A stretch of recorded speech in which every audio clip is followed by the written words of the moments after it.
Unit 2.2 Uses of Rocks. Uses of rocks. Different rocks are used for different jobs. Diamond is very hard. It is used in jewelry and also cutting machines. Quartz. Quartz rock are found all over the earth.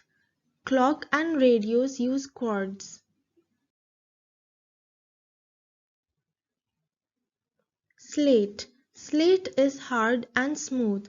It is used for floor and roof tiles. Marble.